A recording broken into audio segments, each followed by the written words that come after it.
Hi everyone, कैसे हैं आप सभी लोग। आई होप अच्छे होंगे और आपकी प्रिपरेशन अच्छी चल रही होगी। इसी तरह से प्रिपरेशन करते रहो, कंटिन्यूटी मेंटेन रहना चाहिए, क्योंकि लास्ट 4 मंथ में अगर आप कंटिन्यूटी मेंटेन नहीं करोगे, कंसिस्टेंसी नहीं रहेगी, तो अच्छे रैंक लाने की उम्मीद कम हो जाती है और ओवरऑल आप पीछे रह जाओगे। क्योंकि क्या होता है ना, it doesn't matter how you start, it matters how you are going to end, है ना। कि आप स्टार्ट कैसे किए फेब में, मार्च में, उस पर वो ज़्यादा मैटर नहीं रखता है, कैसे आप अंत कर रहे हो वो ज़्यादा मैटर रखता है। तो लास्ट 2 मंथ में आपके टेस्ट सीरीज हो गए, प्रॉपर प्लानिंग हो गया, लास्ट 3 मंथ में रिवीजन का स्ट्रैटेजी हो गया, ये सारा चीज़ बहुत ज़्यादा इंपॉर्टेंट है अगर आप गेट की प्रिपरेशन कर रहे हो तो।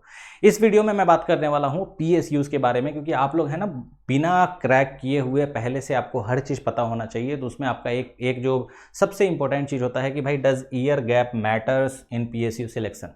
किसी का 1 साल का गैप हो गया, 2 साल का गैप हो गया, या 3 साल का गैप हो गया, 4 साल का गैप हो गया, तो क्या PSU के सिलेक्शन में कोई मैटर रखता है कि नहीं। इस पर आप लोग बहुत ज़्यादा चाहते हो वीडियो बनाना, है ना, वीडियो जानना चाहते हो कि हाँ भाई होता क्या। देखो, सबसे पहली बात आपको याद होना चाहिए कि हर एक PSUs की कुछ ना कुछ एलिजिबिलिटी क्राइटेरिया है। PSU के अगर देखोगे तो हर एक PSU का आपका एक एलिजिबिलिटी क्राइटेरिया है।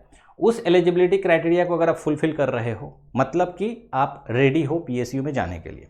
अब उसके साथ आपको क्या चाहिए, उस साल का गेट का रैंक चाहिए। लाइक अगर आप इलेक्ट्रिकल से हो तो अंडर 150, अंडर 100 आपको लाने पड़ेंगे अगर अच्छे PSUs में जाना चाहते हो या IIT से पढ़ना चाहते हो, ठीक है। इवन MTech के लिए भी पूछते हो कि ईयर गैप मैटर रखता है कि नहीं, तो उसका भी मैं डिस्कस कर दूंगा इसमें, है ना।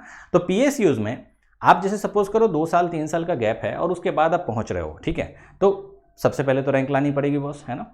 उस साल का रैंक होना चाहिए। तो हमारा प्राइमरी ऑब्जेक्टिव होना चाहिए कि हम पहले रैंक लाने पे फोकस करें।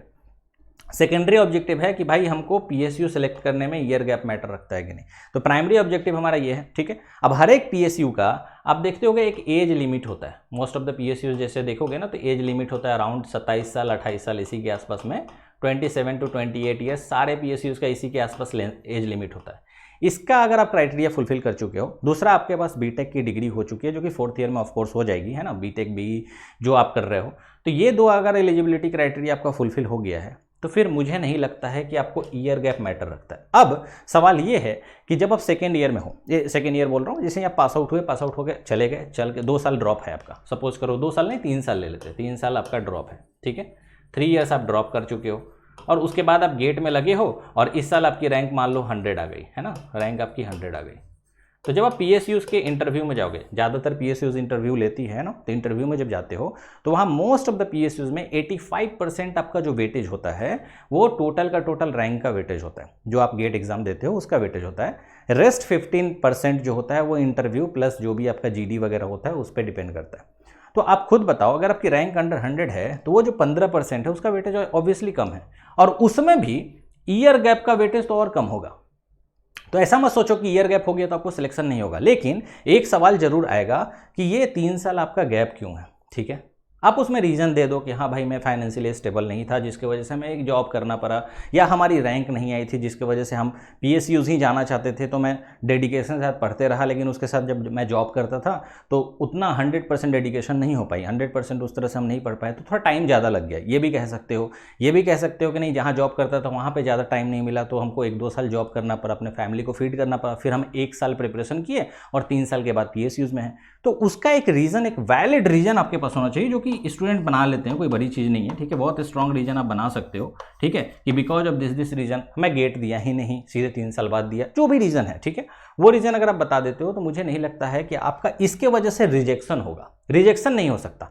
अब आपके पैरेलल में कोई ऐसा बंदा है जो रैंक 100 है, ठीक है, आपके पैरेलल में, और एक ही सीट है, ठीक है, और वो पास आउट किया है 4th में, और उसके बाद और ज़्यादा उसके पास क्या कहते हैं पॉइंट्स वगैरह, या उनका जो रिज्यूम है वो आपसे अच्छा है, प्रोजेक्ट बेसिस पे हो या कुछ भी हो, तो फिर एक ही सीट है तो उनको प्रायोरिटी मिल जाएगी। लेकिन ऐसा होता नहीं है बॉस कि हाँ एक ही सीट है, उस पर 2 लोग 4 लोग लगे हुए हैं। अगर सिलेक्शन होने के चांसेस है, अगर 80 स्टूडेंट को बुलाया है, 40 का सिलेक्शन मान लो होना है, ऐसा एग्जाम्पल ले रहा हूँ, तो 40 में आ सकते हो बिना इसके प्रॉब्लम के, ठीक है।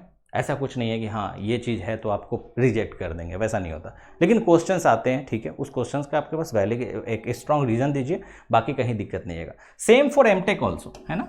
जैसे कि MTech करने जाते हो, ठीक है, तो MTech में देखना कभी भी एज क्राइटेरिया नहीं है। एक 50 साल का आदमी भी MTech जाके कर सकता है कभी भी, अगर उसके पास BTech का डिग्री है, 50 साल का आदमी भी जाकर एमटेक कर सकता है, उसके लिए उसको एमटेक का कोई एज लिमिटेशन नहीं होता है और पीएचडी का भी कोई एज लिमिटेशन नहीं होता है। बट अगर आप एमटेक करने जा रहे हो और आपकी एज लेट्स से 3 साल ड्रॉप के बाद आप एमटेक करने गए तो एमटेक तो आपकी हो जाएगी, आपको एमटेक की डिग्री मिल जाएगी, आप थीसिस प्रॉपर लिख लोगे, सब चीज़ हो जाएगा।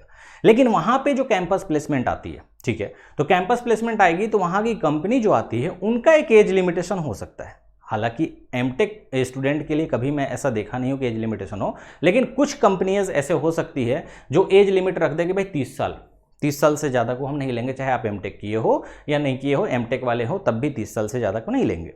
अगर उनकी ऐसी एज लिमिटेशन है तब तो आप एलिजिबल ही नहीं होगे।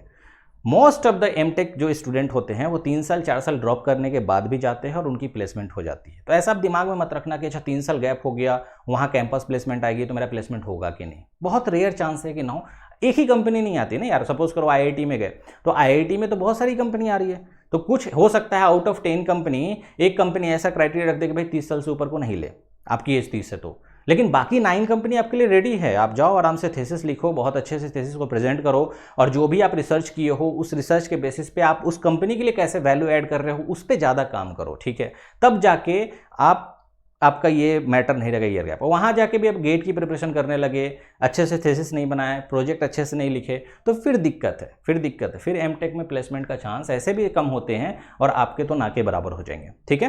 तो ये सब छोटी छोटी चीज़ है जो ध्यान रखिएगा आप और उसी हिसाब से प्लान कीजिएगा आने वाले टाइम में कि पीएसयूज़ के लिए अगर आप प्लान कर रहे हो तो एटलीस्ट ट्राई करो 1-2 साल के अंदर में हो जाए, मतलब आफ्टर ग्रेजुएशन। ऐसा नहीं होना चाहिए कि 4 साल हो गया, क्योंकि उसके बाद 27 साल से ऊपर चले जाओगे तो मेरे हिसाब से पीएसयूज़ के दरवाजे बंद हो जाएंगे, फिर आपके पास एमटेक का ही स्कोप बचेगा, ठीक है। तो और भी इस तरह के वीडियोज़ चाहिए तो बिल्कुल बताइएगा। और किसी को भी अगर गेट की प्रिपरेशन करनी है तो मैं आपको बता दूं कि हम गेट में अभी ऑलरेडी इलेक्ट्रिकल मशीन चल रहा है, ठीक है, इलेक्ट्रिकल मशीन आप पढ़ सकते हो हमारे से, ठीक है, जिस 6 मंथ का कोर्स है जिसमें आप लाइव क्लासेस चलेगा और 170+ आवर्स के क्लासेस होंगे, 500+ पीडीएफ होंगे, लाइव पीडीएफ डिस्कशन होता है, क्लास नोट्स अवेलेबल है, डेली लाइव डाउट लेता हूँ, ठीक है, और भी इसमें बहुत सारे फीचर्स हैं जो आप हमारे वेबसाइट पर जाके देख सकते हो। वेबसाइट का नाम जो है neosparkonline.com, मैं पिन कमेंट कर दूंगा, वहाँ पे जाके आप विजिट करके इलेक्ट्रिकल मशीन आप हमसे पढ़ सकते हो अगर आप डबल ई से हो तो, ठीक है। बहुत ही आसान तरीके से मैं पढ़ाया हूँ।